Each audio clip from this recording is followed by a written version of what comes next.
Hello and welcome to another episode of Historic Hindsight. I'm John, that's Tom, and today we're talking about the Green Bay Packers. That's right, Johnny, the good old Green Bay Packers and the Cheeseheads. Although, actually, The history of Lambeau Field. we're talking about secret Yeah? government cheese bunkers, Johnny, that actually are not in Wisconsin. Weirdly enough. Oh, well, see, there we go. They're not in, so it's really... I wasn't that far off today. No, but, well... But hold up. Government cheese bunkers. Yes, Johnny. The United States isn't... we're not... When? Now. When is it? Yeah, this is still... Yeah, What? we still have this. Yeah, we're not number one in very many things, Johnny. We are number one in most incarcerated. We're number one in the fattest. And we're also number one in the most... publicly owned stock of cheese, I guess, or the government owned stock of cheese. That being we have the largest stockpile of cheese. Yeah, 1.4 billion pounds to be specific of stockpiled cheese. Oh, why would we need to have cheese stockpile? It has an expiration date. I mean, I understand you can store it and keep it longer, but it has an expiration date. Does it not? Government cheese is a little bit longer shelf life, but we'll get Johnny. Let's jump. Why is the greatest question in all? Yes. And it all starts, like a lot of things in the United States, with a government plan that meant well, but may have had some ulterior motives and gotten a little out of hand here and there. Just well, I mean that. So no wonder we're talking about that, because that's kind of the theme of our podcast. That is the theme of our podcast. And well-intentioned bad decision. This is a well-intentioned bad decision, and another one of the United States government bailouts. This time to the dairy industry, the dairy farmers. Yeah, of the dairy farmers of America, or whatever their group is.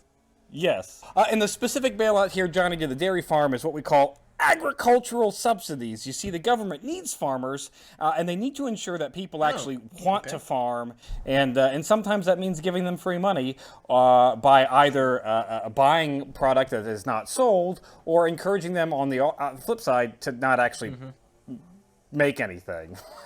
Believe it or not, we pay farmers to not. Yeah, they pay the farmers to not grow crops. Yep. So say the government... Not a bad gig. Not a bad gig if you can get it. So the government wants more corn, they start paying farmers to grow more corn. If they want less corn, they start paying the farmers to do less corn.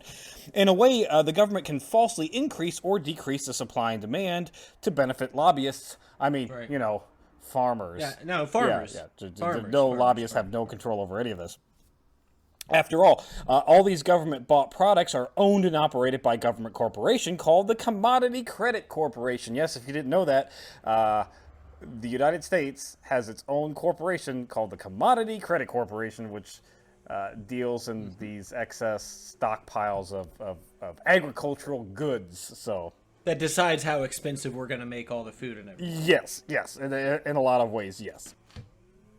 But where corporations are concerned, there's always corruption, Johnny. And in fact, a lot of these studies that have been done on the agricultural subsidies in the United States and across the world have found that, these bailouts only help big business lobbyists and are detrimental because they cause, A, overproduction of low nutritional products, overconsumption of unhealthy products, clear-cutting of forests to encourage farming, and an overtly beneficial to big business and not the small mom-and-pop farms like you would expect them to be. No. This pretty much just benefits big business. So it works exactly as it was designed to work, Tommy? Yeah. That I'm not seeing the issue here.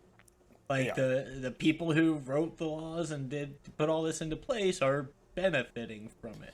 Yes, Johnny. That's right. That's the goal. They sure are. Now, to get onto the cheese side of this, it all starts in 1970 with Jimmy Carter wanting to help the poor dairy farmers whose price of dairy had plummeted, partially due to low demand. Just 1970s, and not a lot of people wanting cheese, I guess. Which, of course, if you look, I can't understand that. We drink so much milk in this house; it's insane. Well, there's a reason for that, and we'll get there. But in the 1970s, it's more of that. Isn't that the age of the gelatin? Ugh. Anyways, gross. I thought that was in the 50s. You're right, that was 50s. So the 70s is, I don't know what's going on. I guess too busy being dirty hippies, not really caring about cheese. So good old Jimmy started paying farmers to produce more dairy product, and the government would actually buy what they don't sell to the commercial market. So we're encouraging you to keep the dairy farming going, keep producing that cheese, keep producing that milk. But of course, the government will buy whatever you can't sell. Now, the government has no interest in milk because milk has a very short shelf life. Spoils. But they said, hey, cheese. We're all about that cheese. It lasts longer. Butter, great. Have at that. Some cream cheese, all for it. Anything that has a little bit longer shelf life than the milk itself, they'd buy, especially powdered milk, processed cheese, and butter. It's still not a long shelf life, though. So what are they doing with it? Like, it's not like they can keep this for decades. So dairy farmers do begin to sell this excess to the cheese, and you're right, Johnny. We now have two problems. The first problem is, where do we store all this excess, and then what do we do with it, and how do we ensure that it doesn't spoil? It's excess. So like, if people didn't want it, why are they going to want it later? So first, the storage issue. They utilize a set of limestone caves in Springfield, Missouri. The government literally converts caves into cold storage for these dairy products. That solves the first problem: where to do with it. Now, how do you increase that shelf life? Well, Johnny, they turn to a good old World War II staple of processed government cheese. Plastics? Yeah, think Velveeta, but like plastic. But made by your government. Yeah, it's Velveeta, but made by the government, so like all the good flavor is gone. Now, during World War II, that's how they had shelf-stable cheese for the soldiers across the seas. Is they created a Velveeta-like product, which does have. You'd also get like Kraft singles. You get right? kind of. But again, it's not. It's not Velveeta, it's not Kraft. It looks like Velveeta. It looks like Kraft singles. But if you ever gone to the store and bought like the really knockoff, cheap, shitty brand of the Kraft singles, it's more along that line of flavor. Gotcha. Yeah. Now, but what to do with it? Now you have you got a long shelf life. You got a place to store it. But like at some point, you're gonna have to do something with it. What are you going to do with it? Yes. What do you do with it? So what do you do with it? Well, enter Reagan, Johnny. You see, in the 1980s, it became evident that, the government kind of messed up here because they were buying way more cheese than they needed, way more cheese than now we got a bunch of cheese do with it. So what the hell do you do with it? Well, the first thing to do, like I said, they turn it into the Velveeta, so to speak, and they start shipping that shit off to like foreign countries as like foreign aid to starving Ethiopian countries, so to speak. Now, this is because the hunger problem in America didn't exist yet, or had been solved, or... No, other people first. They also started giving it to school children, which is what they used to do. So basically, they had this excess amount of government cheese from World War II, and they gave that to the schools. When that ran out, and we started buying cheese again, they're like, oh, well, we could just give it back to school children again. They could put it in their pizzas or whatever. Yeah, pizza, grilled cheese sandwich. Yeah, whatever. All that stuff. Lasagna.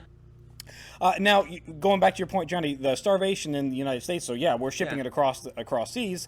Reagan comes into a little bit of critique here because in the 80s, he cuts the food stamp program, the funding to that, quite significantly, and the media gets a hold of the fact that these government has secret cheese bunkers in Missouri, and we're like, hey, so you're cutting, you're cutting the food stamps. There are clearly people starving in the United States, and you're sitting on 1.4 billion pounds of cheese. Like, maybe... That's right. Maybe release some of that to these starving people? I'm sorry, do all those starving people have bootstraps they could grab? Because they might want to just start pulling on those. Well, Johnny, Reagan, to save face, on December 22nd, 1981, signs the Agricultural Food Act that releases 560 million pounds of this cheese to be distributed, and I quote here, free to the needy by nonprofit organizations. And this is truly soup kitchen style. Yeah, in a weird random way. This is actually like this is free. Like, it doesn't count against your food stamps. It doesn't count against like any kind of government assistance that you may or may not be getting. Nope. It is legitimately just anybody who wants the cheese to have at it. So it went to food pantries. It went to it went to food stamp recipients. Like, it just was massively distributed across the United States. Now, you said like 560 million. Yeah, so like about half. Essentially. Essentially about half of it gets released. And they're like, we want to keep that other half though, because you never know, Johnny. I mean, you know it's going to expire. Yeah, Reagan is going to sell this as a means of You kind claiming. of know. Yeah, he's selling this as a means of claiming that he's helping the poor and needy out of the goodness of the government's heart. But in reality, it's because they had way too much of this cheese that has an expiration. I mean, it's a shelf-stable product, but it does have an expiration date at some point. Right, absolutely. And this is right after he cut benefits. So he's like, no. I do love the poor and the needy. And look, I'm giving them this cheese after I've slashed their benefits. So it's a short-term solution to a long-term problem. Yeah. Note here that the 560 million pounds that were distributed was not of the good cheddar, Swiss butter that the government had. No, it's the government cheese product that they. That's it. Just the one. Just that. Half of it was in basically. They gave you the garbage. They gave them the garbage. You could melt on some noodles or something. But even that massive release of cheese wasn't enough, Johnny, because at this point the government was still buying an absolute shit ton because subsidies were still running. So it's like they were still buying it. Yeah, so you're shipping it out, but you're still buying it. So it's like, well, okay. Hundreds of millions of pounds in excess are shipped around the world. They're like, well, we better replenish that because. So in the 1990s, the government wisened up, stopped buying the excess cheese, but they still had an abundance. So their next solution was to team up with fast food chains to dump off extra cheese at low costs that they could put in their product. This is literally why Domino's introduced the 7-cheese pizza, and Taco Bell introduced a cheesy quesadilla that was created in the 90s. So if you're ever sitting at home wondering why Taco Bell has cheese in absolutely everything, thank the government, which... In hindsight, it's actually probably the best thing the government has ever done. Yes, thank you, because everybody loves the legitimate garbage Taco Bell food that we have. I mean, it's not like you can cut good cheese to put on their grade F dog food meat or whatever the hell it is. Yeah, no, you can't. Like you need the crappy cheese to go on it. Yeah, and it makes it. Oh. In any case, though, even teaming up with the fast food industry wasn't enough. The government created the National Dairy Promotion Board and ran a series of ads in the 90s called Got Milk, with my favorite ad being the asshole Wall Street guy who's like bumping into people on the street. He winds up getting hit by a truck, goes to what he thinks is heaven, where there's a big cookie waiting for him, this angel, and he's eating the cookie. He's like, oh man, what goes with cookie but milk? So then he opens up the refrigerator, and there's all these milk cartons, and every one of them's empty, and he's like, no! Yeah. And then the Got Milk is burning in the background. That's my favorite Got Milk commercial. So while your family, Johnny, is drinking an absolute shit ton of milk, yeah, it's because of these 90s. If you're a millennial or older, yeah, you know these Got Milk commercials, and you live by them. It's because milk's delicious and goes well with most things. Like, yeah, sure. That's why we drink so much milk. Or it's... I wasn't brainwashed by our government, Tommy. Tell you to drink milk with... as growing up as a kid, like, we had milk at dinner. Like, every dinner. It was like milk. Like, it was a mandatory, like, you had to... And my kids do not have that as a life experience, because... I'm not with you on that one, Johnny. I'm not a big milk consumer. It makes my tum hurt. I mean, that's probably good for you. It's probably healthier for you to not be. But yeah, we're like a 3 to 4 gallon, about probably 3 gallons a week. Oh God, no. And it's me and Oliver drinking it, and that's it. No, it makes my tum hurt. It's a lot of milk. Cheese, I'll eat that. Yeah, we're not meant to drink it. Ice cream, I'll eat that. But yeah, drinking it makes my tum hurt. Don't like it. Love it. Now, but all good things, like I said, Johnny, they're going to come to an end when the government was just like, screw it, and sold off the cheese storage to mostly private companies. But the government still owns the cold storage facilities where still 1.4 billion pounds of cheese is stored. But most of it is now not under government ownership, just government possession. It's like they store it for free for these private companies to utilize. They're storing it for... private companies who actually own it. What are the private companies doing with it? I'm assuming... They're, like, investing in cheese? I'm assuming selling it to Taco Bell. I'm sure that's still going on, that part of it, yeah. But Johnny... I mean, surely Taco Bell goes through 1.4 billion pounds of cheese by itself each year. So the I said, the subsidies stopped in the 90s. The government sold off most of this cheese in the storage facilities. That wasn't until 2016, when the government turned all that back on and bought $20 million worth of cheese products in 2016 to help prop up the dairy industry again, because, we totally learned from our lessons the last time. In fact, this is still going on because in August of 2021, the government put out a subsidy program to buy mozzarella and processed natural cheddar to utilize in school lunches. So, still all right, doing it. I let that sink in. There's so much going on in the world that I just don't have any clue about.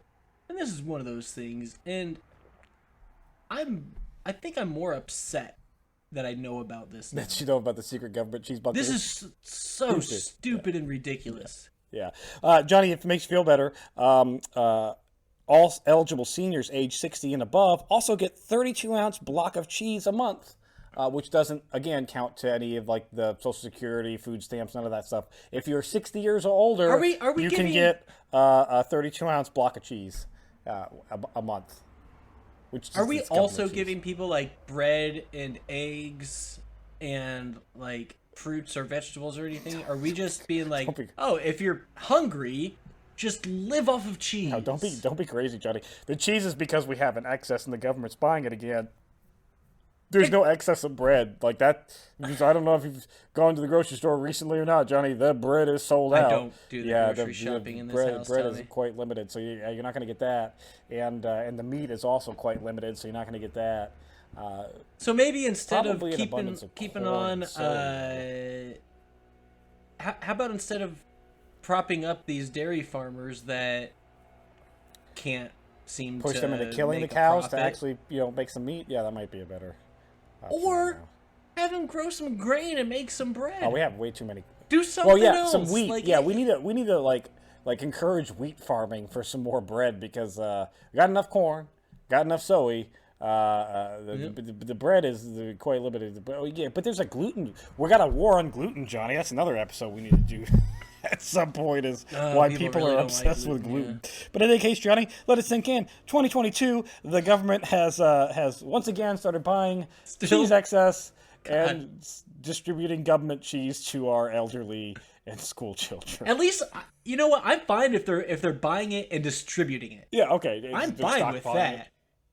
Just what are you stockpiling cheese and butter and shit for? Like, I mean. That's ridiculous. Go ahead and buy it. Give it out to the schools. Give it to whoever needs it. I'm good. You know how socialist I am. I'm good with that. But yeah, like What? What do you stockpile? Well, now it's not going up in value. Now, a thing you didn't think you needed to know about, but now you do. Cheese. That's it for this week in Historic Hindsight. Thanks for listening. Be sure to subscribe, rate, and review, and join us next week when we talk about a guy who gets run over every day.